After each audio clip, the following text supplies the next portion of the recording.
Fenomena cuaca ekstrim ini telah pun menunjukkan muka sejak 20 tahun yang lalu, bukan sahaja di Malaysia tapi di seluruh dunia, seperti paparan yang kita saksikan sebentar tadi dari Amerika Syarikat hinggalah ke kawasan Asia dan juga baru-baru ini di Sydney juga berlaku banjir kilat yang telah berlaku di Kuala Lumpur, Klang Valley ataupun Lebah Kelang semalam dan kemarin.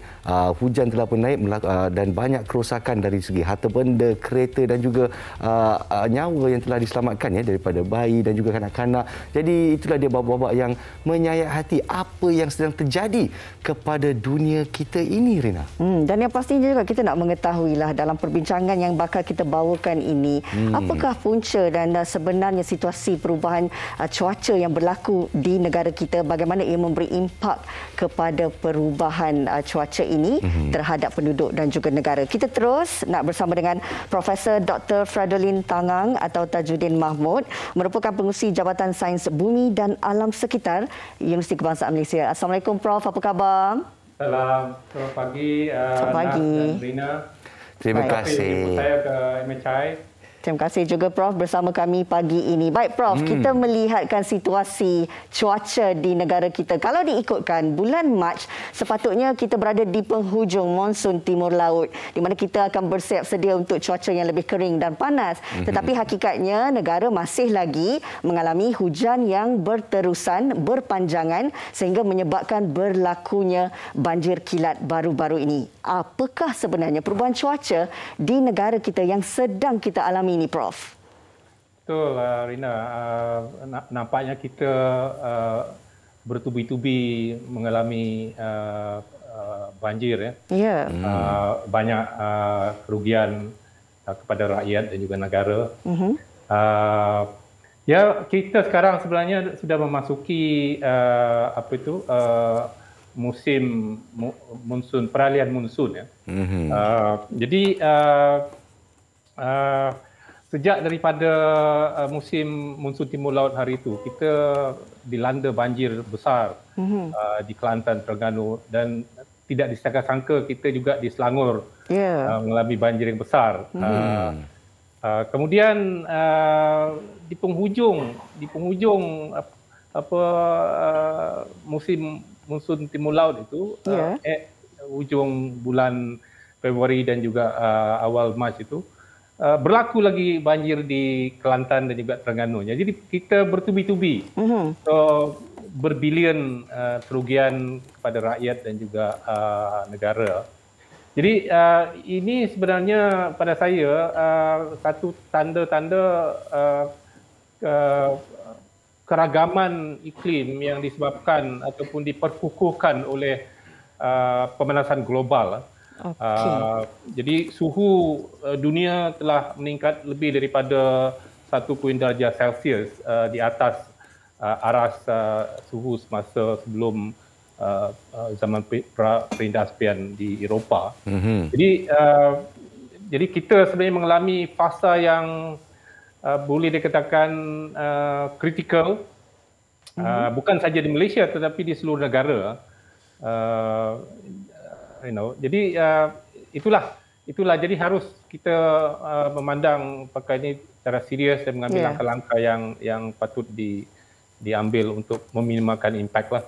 Baiklah, untuk kita mengambil langkah-langkah untuk meminimalkan impak perubahan iklim ini kepada negara kita, kalau kita pantau dulu kepada kawasan Lembah Kelang di mana we are living in an urban jungle, hutan belantara konkrit kita. Jadi bila air naik dengan begitu cepat mendadak, dikatakan 30 minit saja dah sampai tenggelam kereta-kereta yang berada di tempat letak kereta.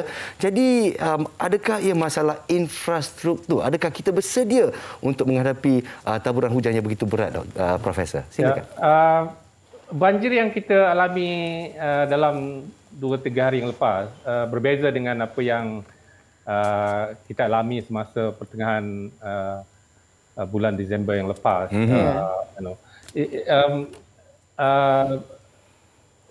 Banjir yang kita alami pada 2-3 hari yang lepas ni bersifat banjir kilat. Disebabkan hujan yang begitu lebat turun dalam 1-2 jam begitu, dan selalunya berlaku sebelah petang.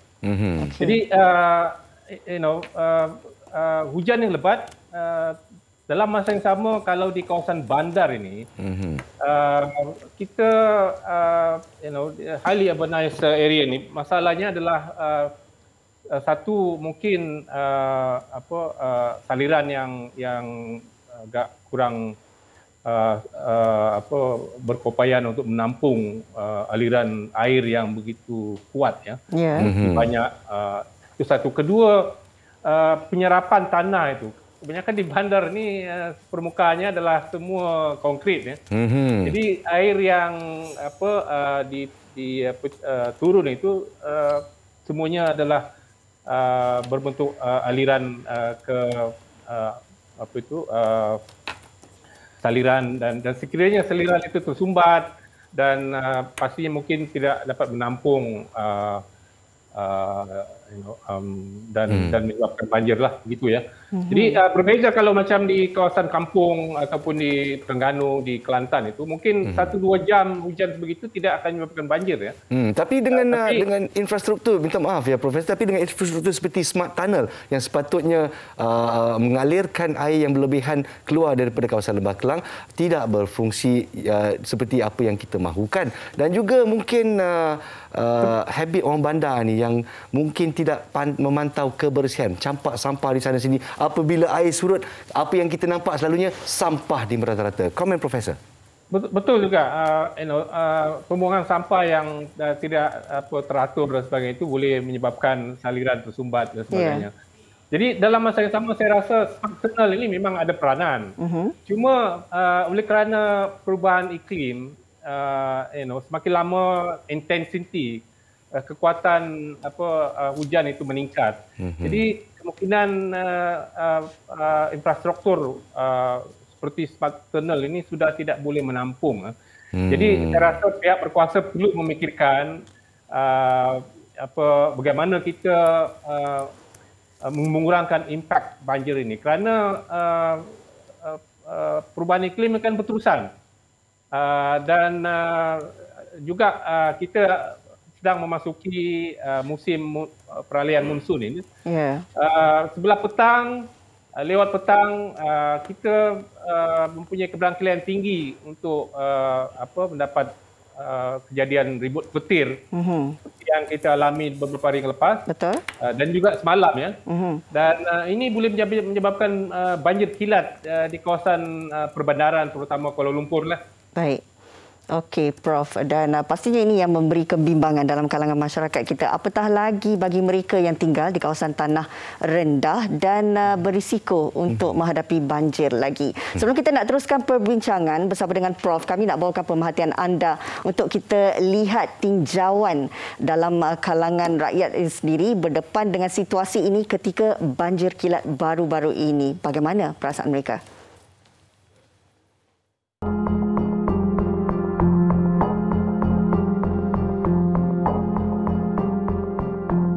2 hari lalu, Malaysia digemparkan dengan banjir kilat di Kuala Lumpur akibat hujan berterusan sehingga 2 jam.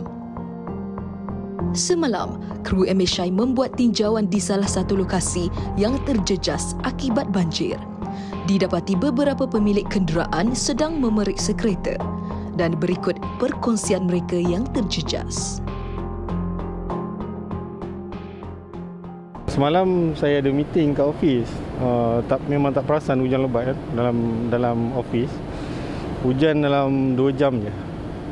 Tiba-tiba management office buat pengumuman suruh alihkan kereta. Memang sedih lah. Sedih dan pilu. 2 tahun lepas dia hanya paras tayar je. Tapi semalam memang teruk, memang naik sampai sini. Saya jalan je dari sini dengan kawan-kawan semalam. Lepas tu dari sini ada kosong, masuk je lah. Masuk tu dalam pukul 2 lah. Pukul 4.30 nak keluar balik tu dah tenggelam dah. Tak boleh buat apa lah. Saya masuk dekat LCC punya tower tu. Lepas tu dalam tu hujan tak perasan ya. Tak dengar apa semua. Stay sini je lah semalam. Hari ni baru ada towing. Sekejap lagi dah sampai lah. Tengok kereta tenggelam tu tak tahu nak rasa apa semalam. Itulah kita nak panik pun tak boleh agak, tak boleh buat apa, kereta dah tenggelam dah. Itu tunggu je lah air surut semalam. Tak perasan, saya sedang kerja kat dalam. Habis datang tengok dah tenggelam dah. Semalam air sudah tinggi sini. So kita tak dapat tengoklah. So pagi ni saya datang, saya cari dia punya kos dia. Macam mana air boleh jadi, mana saya cari dia punya longkang. Rata-rata tengok itu belakang kereta tu longkang sumbat.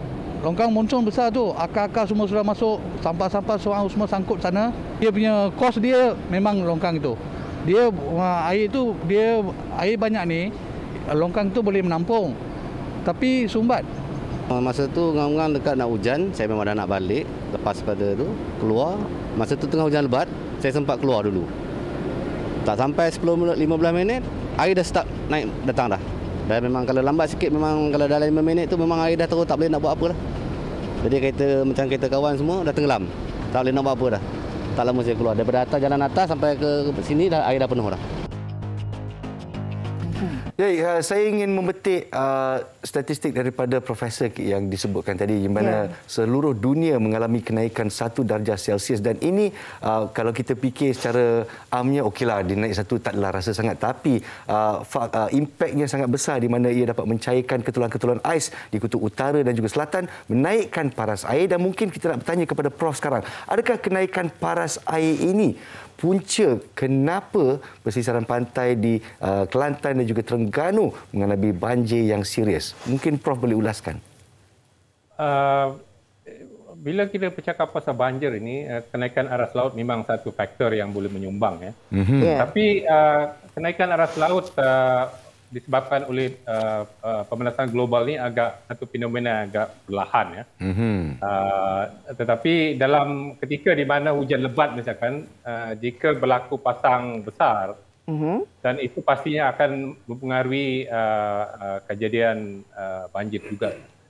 Tapi itulah Nas dan juga Rina. Saya kembali kepada faktor yang menyebabkan hujan lebat dan sebagainya. Kebetulan pada ketika ini dan juga bermula daripada tahun lepas kita mengalami fenomena La Nina. Betul.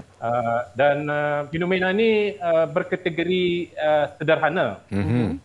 Dan mengikut kajian saya dan juga kumpulan di UKM, apabila fenomena La Nina ini berkategori sederhana, kawasan kita, kawasan semenanjung Malaysia terutama, akan menjadi tempat penumpuan kelembapan.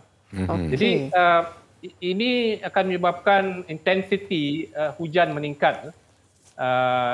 Jadi La Nina saya rasa salah satu faktor, dan kalau kita lihat di sekeliling kita, di rantau sekitar kita pada ketika ini di Australia seperti disebut oleh Nas tadi, juga mengalami banjir besar.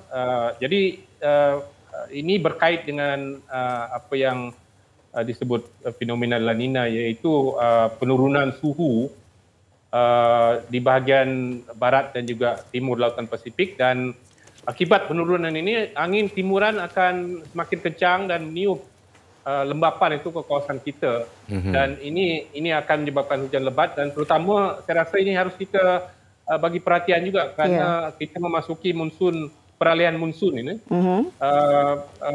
Ribut petir akan semakin kuat disebabkan oleh La Nina.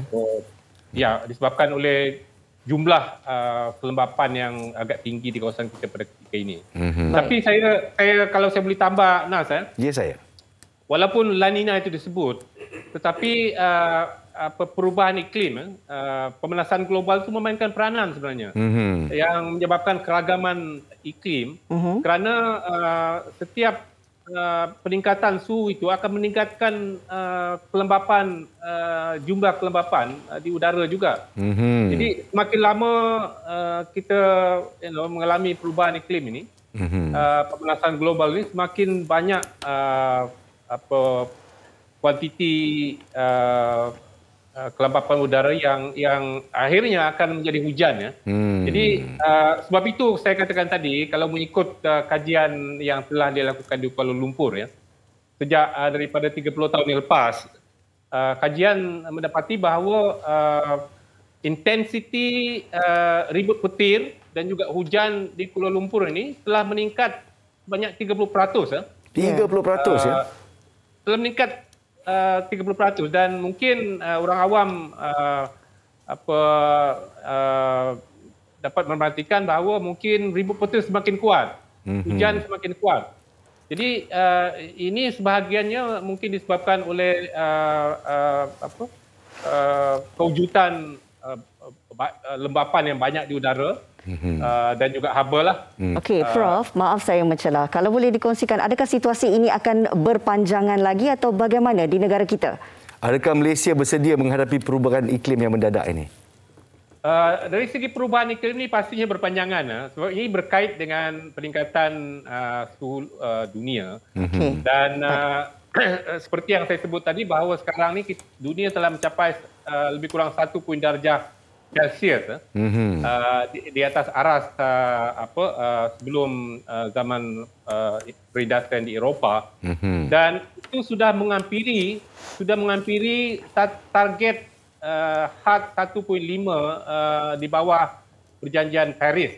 Jadi cuma beza 0.3 saja. Persoalannya, adakah kita boleh hadkan pemanasan ini di bawah 1.5? Pada saya ini amat tipis sekali ya. Kerana sebenarnya perjanjian Paris itu tidak ada jaminan bahawa pemanasan global itu boleh dihadkan. Malah ada kajian yang menunjukkan bahawa pemanasan global di penghujung abad ini akan melebihi 2 darjah. Tetapi kalau kita tengok apa yang kedapatan dari kajian ini, suhu itu antara 25 hingga 3 darjah begitu, jauh daripada 1.5. Jadi cuaca ekstrim ini akan semakin lama semakin meningkat dan kita harus bersedialah. Jadi pihak berkuasa terutama di bandar besar seperti Kuala Lumpur ini harus bersedia untuk menangani isu ini. Baiklah, kita mengambil iktibar daripada kata-kata Profesor kita. Terima kasih diucapkan kepada Profesor Dr. Frederick Tangang, Pengerusi Jabatan Sains Bumi dan Alam Sekitar Universiti Kebangsaan Malaysia. Terima kasih, Prof. Dan itulah dia amaran yang diberikan oleh Profesor tadi. Faktor-faktor yang meningkatkan pemanasan global ini adalah faktor manusia ya. Jadi kepada yang masih ingin mengatakan ini Malaysia, ini memang hujan macam ni. Tidak. Memang luar biasa 30% peningkatan yang seperti Profesor Doktor ceritakan sebentar tadi. Baik.